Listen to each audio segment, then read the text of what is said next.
ನಿನ್ನೆ ಅವರಿಗೆ ರೈಟಿಂಗ್ನಲ್ಲಿ ಪತ್ರವ್ಯವಹಾರ ಮಾಡಲಾಗಿತ್ತು. ಈ ಅನುಮತಿ ನಿರಾಕರಿಸಲಾಗಿದೆ. ಆದರೆ ಕೂಡ ಇವರು ತಗೊಂಡಿದ್ದಾರೆ. ಕಾನೂನಿಗಿಂತ ದೊಡ್ಡ ಯಾವ ವ್ಯಕ್ತಿ ಇಲ್ಲ, ಯಾವುದೇ ಸಂಘಟನೆ ಇಲ್ಲ. ಈಗ ಅವರು ಕಾನೂನು ಉಲ್ಲಂಘನೆ ಮಾಡಿದ್ದಾರೆ. ನಾವು ಕಾನೂನು ರೀತ್ಯ ಅವರಿಗೆ ಕಾನೂನಿನ ದಿವಸ ಮುಟ್ಟಿಸ್ತೀವಿ.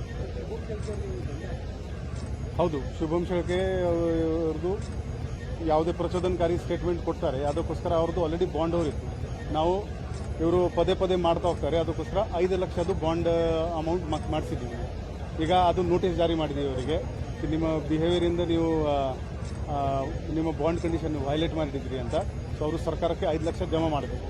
ಈಗ ಅವರು 5 ಲಕ್ಷ ಜಮಾ ಮಾಡಬೇಕು, ಇಲ್ಲಾಂದರೆ ಜೈಲಿಗೆ ಹೋಗಬೇಕು.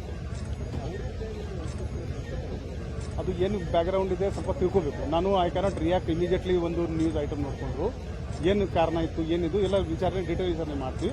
ಅದರ ಮೇಲೆ ಮುಂದಿನ ಕ್ರಮ ತಗೋತೀವಿ. ಹೌದು, 3 ಮಂದಿ ಅಲ್ಲಿ ಕೊಲ್ಹಾಪುರ ಬಾರ್ಡರ್ನಲ್ಲಿ ನಮ್ಮ ಜಿಲ್ಲಾ ಪೊಲೀಸ್ ಮತ್ತು ಕೊಲ್ಹಾಪುರ ಪೊಲೀಸಲ್ಲಿ ಇದ್ದಾರೆ. ಅಲ್ಲಿ ಅವರಿಗೆ ಪ್ರಿವೆಂಟಿವ್ ಡಿಟೆನ್ಷನ್ ಮಾಡಿದ್ದಾರೆ. ಇನ್ನೂ ಇಬ್ಬರು ಎಲ್ಲಿದ್ದಾರೆ ನಾವು ವಾಚ್ ಇಟ್ಟಿದ್ದೀವಿ.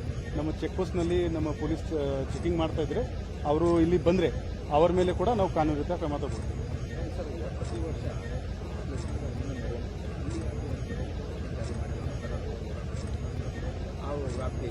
ಇದು 60 ವರ್ಷಕ್ಕಿಂತ ಮೇಲ್ಗಡೆದು ವಿಷಯ ಇದು.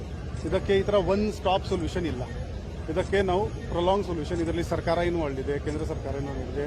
ಮಾನ್ಯ ಹೈಕೋರ್ಟ್ನಲ್ಲಿ ಕೂಡ ಅದು ಪಿಟಿಷನ್ ಹೋಗಿದೆ. ಸಾಕಷ್ಟು ವಿಚಾರಗಳು ಇದೆ. ಎಲ್ಲರಿಗೂ ನಾವು ಒಪಿನಿಯನ್ ತಗೊಂಡು ಮುಂದಿನ ಕ್ರಮ ತಗೊಳ್ತೀವಿ.